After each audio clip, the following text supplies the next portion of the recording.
अब मुझे ये भी लगा, आई मीन प्रेशर में काम अच्छा होता है, वो फ्लो फ्लो में बन जाता है ठीक ठाक देना। ठीक लगा तो आईआईटी जैम, पहले तो आईआईटी जैम था, आईआईटी जैम मैंने दिया। उसके बाद आई मीन सीएमआई था, आईएसआई, सीवीटी, ये सब अ, लगातार एग्जाम्स होते रहे। कुछ हम लोग का आई मीन टाटा यूनिवर्सिटी का कुछ सेमेस्टर का प्रेशर रहता है, इसलिए सेमेस्टर के 2 दिन बाद ही आईआईटी जैम था। पर वो actually I mean exactly the reason नहीं था कि मेरा आईआईटी जैम का रैंक इतना अच्छा नहीं आया। सब्जेक्ट को मजे से पढ़ेंगे तभी आई मीन आउटपुट भी मिलेगा। तो और तो बहुत से ऐसे चीज होते हैं कि जैसे मेरे साथ भी हुआ था, मेरा घर में तो बहुत अच्छा परफॉर्मेंस हो रहा था, पर वहां जाकर एग्जाम प्रेशर, एग्जाम एंजाइटी के कारण मेरा आईआईटी जैम बन नहीं पाया। सेम आईएसआई में भी वही हुआ था मेरा। तो उसी को फॉलो करके अगर मतलब सामने जो आ रहा है वो अगर बन जाता है तो वो उससे सेटिस्फाई हो जाता है। पर आईआईटी अभी धीरे धीरे अपना लेवल दिखा रहा है, अपना कुछ आउट ऑफ द बॉक्स सोच रहा है, तो हमें भी मतलब कुछ थोड़ा एफर्ट लगाना पड़े बन जाए। पर इस बार बहुत से क्वेश्चन सतीश सर ने मुझे भेजे थे कि आई मीन एफर्ट लगाने के बाद भी मतलब आसानी से नहीं बन रहा था। तो आई मीन कहीं पर तो आई मीन मेरा लैक हो रहा है कि आई मीन कुछ तो आउट ऑफ द बॉक्स सोचना पड़ेगा उस क्वेश्चन को सॉल्व करने के लिए। तो हाँ, मतलब supremum day by day IIT के साथ वो पैरेलली अपग्रेड कर।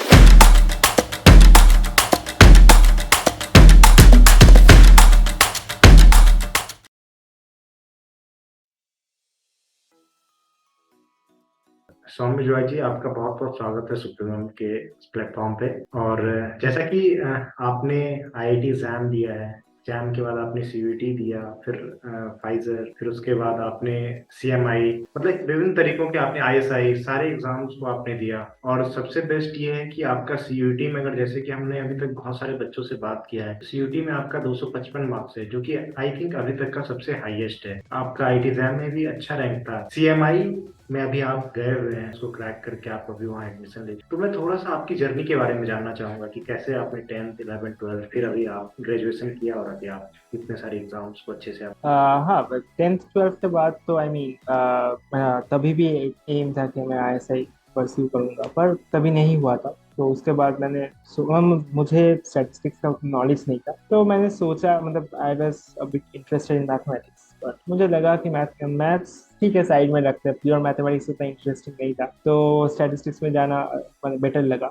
तो स्टैटिस्टिक्स में आए, फिर 3 साल कलकत्ता यूनिवर्सिटी से स्टैटिस्टिक्स ऑनर्स अच्छा था, आई मीन मेरे पर्सपेक्टिव में मुझे तो बहुत मजा आया। उसके बाद आई मीन कुछ कुछ ये जो एग्जाम्स है, आईएसआई, आईआईटी जैम देना ठीक लगा तो आईआईटी जैम, पहले तो आईआईटी जैम था, आईआईटी जैम मैंने दिया। उसके बाद आई मीन सीएमआई था, आईएसआई, सीवीटी, ये सब लगातार एग्जाम्स होते रहे।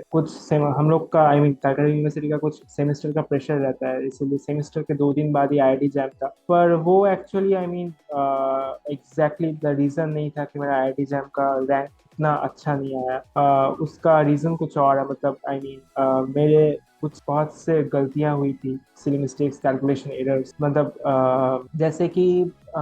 हम जैसे कि हम लोग घर पर जब सम्स करते हैं, मैंने सुप्रीमो का मॉक टेस्ट सीरीज भी ज्वाइन किया था, तो वहाँ मैंने 9 to 10 question, I mean 9 to 10 mock test दिया था, तो तभी एक एवरेज अटेम्प्ट हो गया था कि 50, आई मीन एवरेज अटेम्प्ट 50। तो वहाँ पर मैं जब एग्जाम हॉल में गया, वहाँ जब मैं देख रहा था कि 35 to 40 मेरा एवरेज अटेम्प्ट हो रहा है, तो तभी एक आई मीन एंग्जाइटी स्टार्ट हो गया था कि ये कैसे हो गया, आई मीन इतना। मैं बहुत अच्छा कॉन्फिडेंस बूस्ट हो गया था कि अच्छा चलो ठीक है, 50 एग्जाम में कितना कम होगा, 45 तो हो ही जाएगा। और मतलब जब 35 to 40 देखा, और 35 to 40 भी ऐसा नहीं कि एकदम बहुत सॉलिड 35 to 40 है, उसमें भी कुछ कुछ आई मीन लग रहा है ठीक है चलो दे देता है, कुछ ऐसा भी थी। पर मतलब तभी भी मैंने ये नहीं सोचा था कि मेरा इतना सारा कैलकुलेशन मिस्टेक हो जाएगा। आई मीन बहुत से ऐसे क्वेश्चन थे जहाँ पर कॉन्सेप्ट मेरा सब ठीक था, पर लास्ट 2 3 लाइन में मेरा गलती हुआ, तो इस तरह से मेरा जैम गया। उसके बाद मुझे एक आई मीन एक और मौका मिला थोड़ा अपने को संभालने के लिए और फोकस करने के लिए, आईएसआई एमस्टैट, फिर आईएसआई एमस्टैट दिया, सीवीटी दिया, आई मीन सीएमआई दिया। तभी भी इनसेम का प्रेशर था, पर ठीक है, हो गया देते देते। अब मुझे ये भी लगा, आई मीन प्रेशर में काम अच्छा होता है, वो फ्लो फ्लो में बन जाता है ठीक ठाक, टाइम मैनेज करके किया जाए। तो मैं आपसे सबसे पहला मेरा यही सवाल रहेगा कि मान लीजिए कि आपको जैम का एग्जाम का एक और मौका मिलता है, तो आपको क्या लगता है कि क्या गलतियां थी, मतलब परस्यूइंग के साथ साथ, क्योंकि बहुत सारे बच्चे अभी परस्यूइंग में ही एग्जाम देते हैं, तो उन गलतियों को आप सुधारना चाहेंगे?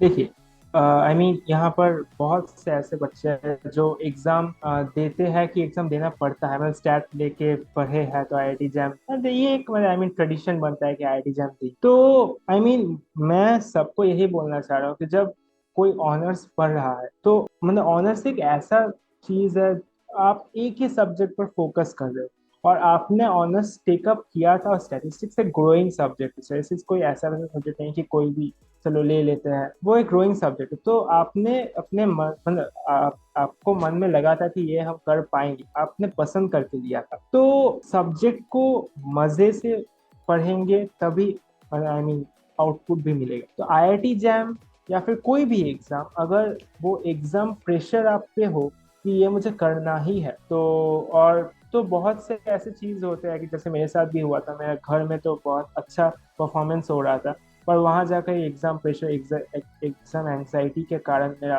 आईआईटी जैम बन नहीं पाया। सेम आईएसआई में भी वही हुआ था मेरा। तो मुझे वही लगा, मुझे एक्सपीरियंस से यही लगा कि अगर मुझे अगली बार आईआईटी जैम देने का मौका मिला, अगर मैं दूंगा, तो यही कि मैं एग्जाम को मजे लेके, फर्स्ट, और सेकंड कि मैं जब कैलकुलेशंस करूंगा एवरी क्वेश्चन के लिए, तो सभी कैलकुलेशंस को अच्छे से चेक करो, क्योंकि इस बार बहुत से ऐसे हुए थे कि 2-3 स्टेप, लास्ट के 2-3 स्टेप में गलतियां हो गई। तो हाँ, और अभी का जो आईआईटी का ट्रेंड है, आई मीन 2020 तक आईआईटी एक पैटर्न वाइज क्वेश्चन बना रहा था, क्योंकि तभी स्टैटिस्टिक ग्रो कर रहा है। आई मीन ठीक है, स्टैटिस्टिक्स एक नया सब्जेक्ट है, तो मतलब एक कोई भी नया सब्जेक्ट कोई पढ़ने जाएगा तो वो पिछले साल के मटेरियल या कोई जो हो गया उसी को फॉलो करे, तो उसी को फॉलो करके अगर नया मतलब सामने जो आ रहा है वो अगर बन जाता है तो वो उससे सेटिस्फाई हो जाता है।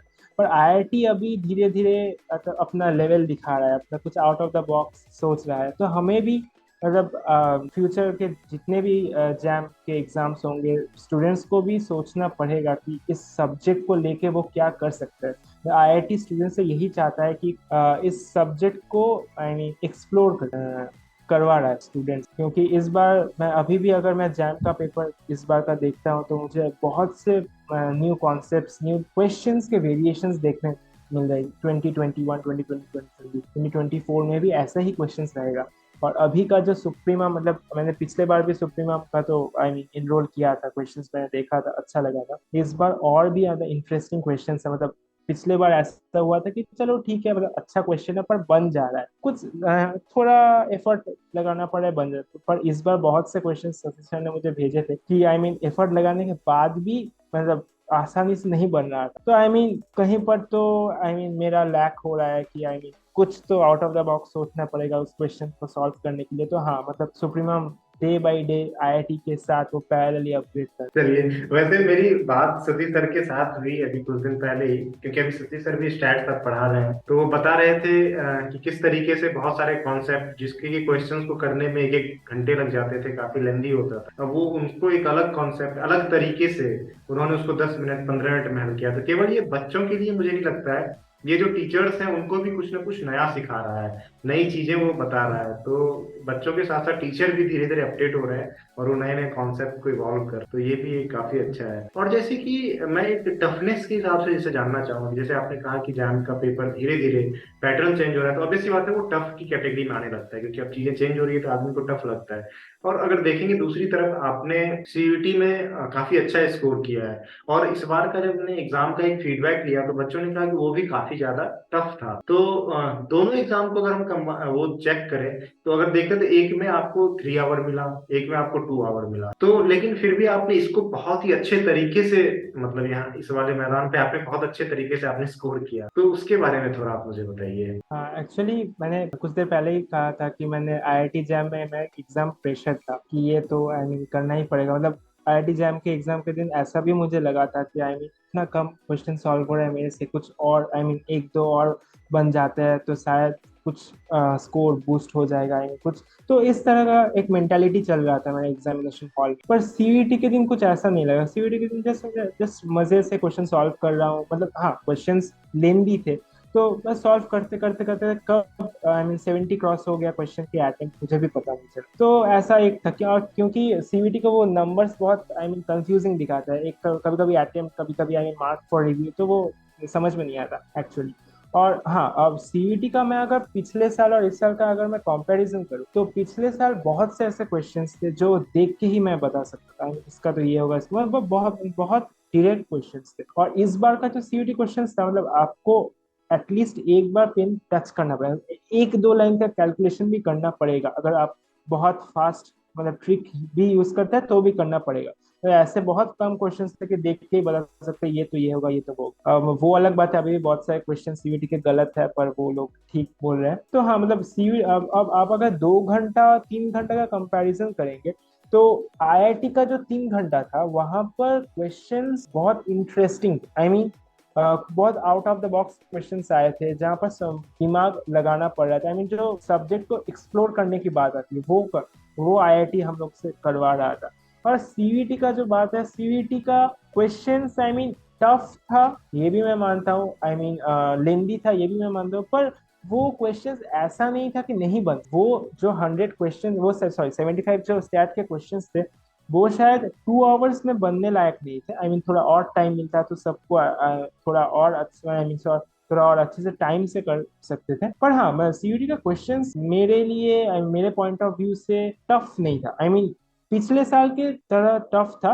पर ऑल इन ऑल अगर इस बार का सभी एग्जाम्स कुछ ना कुछ हटके हो रहा है, आईआईटी जैम, आईएसआई, सीएमआई, सभी कुछ ना कुछ नया दे रहा है, तो उस तरीके से सीयूटी से ये एक्सपेक्ट तो किया ही जा सकता है। काफी पॉजिटिव है आपका एग्जाम को लेकर के बिहेवियर। चलिए, तो मेरा अगला सवाल ये है कि जैसे कि आपने बताया कि आपने सुप्रीमम ज्वाइन किया, आपने काफी सारे मॉक टेस्ट वहाँ दिए, तो थोड़ा मैं जानना चाहूंगा कि सुप्रीमम और शशि सर का गाइडेंस कितना हेल्पफुल रहा इन सारे एग्जामों में। एक्चुअली हाँ, मतलब मैं तो तभी सेमेस्टर चल रहा था, बहुत जनवरी का मेरा सेमेस्टर था, तो आई मीन तब उसके पहले मैं सुप्रीमम के बारे में उतना नहीं जानता था। तो मैंने एक जस्ट गूगल स्क्रॉल करते करते एक बार देखा कि ऐसा ऑल इंडिया टेस्ट सीरीज हो रहा है, मैं एक फ्री ऑल इंडिया टेस्ट होगा, तो आई मीन चलो बैठ जाता है एक बार, अपना एसेस हो जाएगा कि कितना पढ़ा हूँ और क्या क्या जानना बाकी है।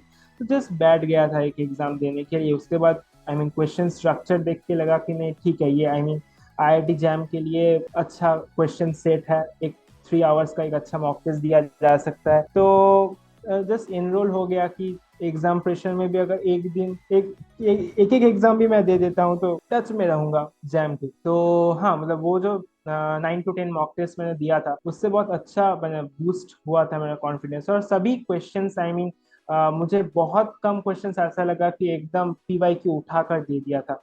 बहुत मतलब मैक्सिमम क्वेश्चंस पीवाईक्यू के तरह तरह थे, आई मीन टाइप के थे, पर एग्जैक्टली सेम नहीं थे, बहुत इंटरेस्टिंग क्वेश्चंस भी थे। तो मतलब तभी मुझे थोड़ा आई मीन अच्छा लगा था कि आई मीन कॉन्फिडेंस बूस्ट हुआ था कि चलो ये बन है तो आई मीन शायद आईआईटी का आई मीन थोड़ा अच्छा होगा। और एक्चुअली शशि सर के कुछ वीडियोस मैंने देखे थे, पर तभी एग्जाम प्रेशर इतना था कि उतना नहीं फॉलो कर पाया। पर हाँ, क्वेश्चंस तो लगातार मैंने किए थे। उसके बाद आईआईटी जैम के बाद मैंने बहुत से वीडियोस देखे थे, मतलब कुछ कुछ क्वेश्चंस जानने के लिए। और कभी कभी मतलब ऐसा ही एमस्टेट में भी लगता है, एमसीक्यू का एक पार्ट रहता है। मतलब शशि सर बहुत ही मोटिवेट करवाते जैसे कि बच्चे एग्जाम की तैयारी करते हैं, सिलेबस पूरा कंप्लीट करते हैं और काफी अच्छे तरीके से उसको रिवाइज करते हैं, मॉक टेस्ट देते हैं, सब कुछ करते हैं, तो लेकिन जैम का अपना एक सॉफ्टवेयर होता है, क्योंकि आजकल सब कुछ ऑनलाइन चल रहा है, तो ऑनलाइन वो हैं। एग्जाम लेते हैं। ऑब्वियस सी बात है कि जब आप प्रैक्टिस कर रहे होते हैं, या तो पीवाईक्यू आप किसी क्वेश्चन पेपर या पेन पे आप प्रैक्टिस कर रहे होते हैं, तो क्या एग्जाम से पहले उस सॉफ्टवेयर पे बैठ करके एग्जाम देना हेल्पफुल होता है उस एग्जाम के लिए? हाँ एग्जैक्टली, क्योंकि पेन पेपर का एग्जाम तो ठीक है, पर एटलीस्ट आई मीन उसी के लिए मैंने ज्वाइन किया था जैम के पहले कि आई मीन एटलीस्ट 1 मंथ, ज्यादा नहीं, आई मीन 1 मंथ भी अगर हो जाए ना, तो एटलीस्ट वो अगर किसी का सभी कॉन्सेप्ट सीखा रहता है, लगातार प्रैक्टिस में रहता है, तो मुझे लगता है कि एटलीस्ट 1 मंथ या 5 to 10 मॉक टेस्ट उसे देना चाहिए। क्यों क्यों क्योंकि वो जो सॉफ्टवेयर, मतलब जब हम लोग ऑनलाइन एग्जाम देने बैठते हैं, सबसे टेम्पटिंग हो जाता है वो बैकवर्ड काउंट टाइम, जब हम लोग क्वेश्चन सॉल्व करते करते जब उस जगह मतलब आई मीन जाता है ध्यान, तो वो बहुत टेम्पटिंग हो जाती है, इतना बहुत टाइम, कम टाइम बचा है, कैसे करेंगे। तो उस एनवायरनमेंट से एक्स्टम होना बहुत जरूरी है एक इतने बड़े एग्जाम के तहत। जो और सुप्रीमम का जो सॉफ्टवेयर मैंने दिया था, वो बहुत सिमिलर था आईआईटी जैम से। मैंने बहुत से ऐसे बहुत से कुछ और भी सॉफ्टवेयर देखे थे, जो बहुत से जो ऐसे भी लिंक देखे थे जहां मैंने एग्जाम दिया था, पर उसका जो सिमिलैरिटी था आईआईटी जैम के सॉफ्टवेयर से, मुझे लगा कि सुप्रीमम का बेटर था। Thank you for compliment. और मुझे लगता है, जो मैं सोचता हूँ और जो बच्चों का फीडबैक है, उससे मुझे ये लगता है कि आप क्योंकि पढ़ रहे हैं, 3 सालों से आप स्टैटिस्टिक्स पढ़ रहे हैं अपने ग्रेजुएशन में, आप बहुत अच्छे तरीके से आपने उन चीजों को अपने दिमाग में बैठा रखा है, सब कुछ कर रखा है। लेकिन at the end of the day, अगर मान लीजिए केवल एक बैक बटन के कारण या एक सेव बटन के कारण या फिर एक बस कैलकुलेटर का वो बटन ना दिखा या क्वेश्चन पेपर ना दिखा, मतलब एक छोटी छोटी, मतलब एकदम से 5 सेकंड में सीखने वाली चीज है, लेकिन उसके कारण आपका वो 3 साल जर्नी बर्बाद ना हो। तो इसके लिए मुझे लगता है ये सबके लिए मैसेज है कि आप एटलीस्ट 1 या 2 पेपर दो, उतने में काफी हो जाता है कि मतलब आप एटलीस्ट सॉफ्टवेयर को सीखने के पर्पज से कि वो सॉफ्टवेयर क्या है, किस तरीके से क्या इंटरफेस रहेगा, मतलब वहां पे एंग्जाइटी ना हो जाए। कभी हो सकता है कि बीच में वो चीजें चली गई, मतलब नेट चला गया, कुछ भी चला गया, तो आप उस आप अपने एंग्जाइटी में ना जाए, आप अपने चिल रहे हैं कि नहीं भाई, होगा जैसा होगा देख जाएंगे, तो वो सारी चीज को फील करें, तो आई थिंक आप और बेहतर कर पाएंगे। जो आप 50 लाने वाले हैं तो 55 लाएंगे, तो वो चीजें हैं। तो मेरा ये लास्ट एक सवाल रहेगा आपसे कि जितने भी जो एस्पिरेंट हैं, जो अभी तैयारी कर रहे हैं, क्योंकि अभी 2024 के लिए सब लोग तैयारी कर रहे हैं, तो उनके लिए आपका क्या गाइडेंस? एक्चुअली अगर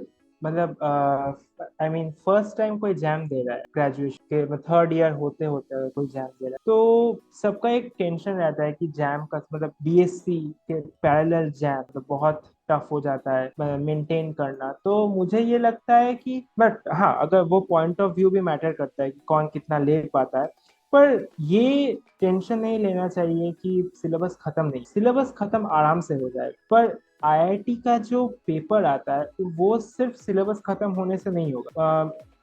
कुछ परसेंटेज सिलेबस खत्म, सिलेबस कवरेज में रहता है, कुछ परसेंटेज प्रैक्टिस में रहता है, और कुछ परसेंटेज अभी का जो आईआईटी का ट्रेंड आउट ऑफ बॉक्स सोचने के लिए रहता है। तो कोई भी वो ड्रॉप आउट्स हो या फिर अभी एग्जाम देने जा रहे हो, रिसेंट ईयर हो, मुझे ये लगता है कि कोई भी क्वेश्चन अगर कोई सॉल्व कर रहा है, वो पीवाईक्यू हो, वो कोई बुक का क्वेश्चन हो, उस क्वेश्चन को सॉल्व करने के बाद एटलीस्ट 5 मिनट्स उसी क्वेश्चन के पीछे देना चाहिए, ये सोचने के लिए कि उस क्वेश्चन से क्या कोई और कॉन्सेप्ट या क्या कोई और इंटरेस्टिंग क्वेश्चंस खुद बना सकते हैं क्या, या फिर कुछ कॉन्सेप्ट्स को लिंक कर सकते हैं क्या। क्योंकि आईआईटी यही कर रहा है कि लगातार वो सब सब्जेक्ट को एक्सप्लोर करने के लिए स्टूडेंट को पुश कर रहा है।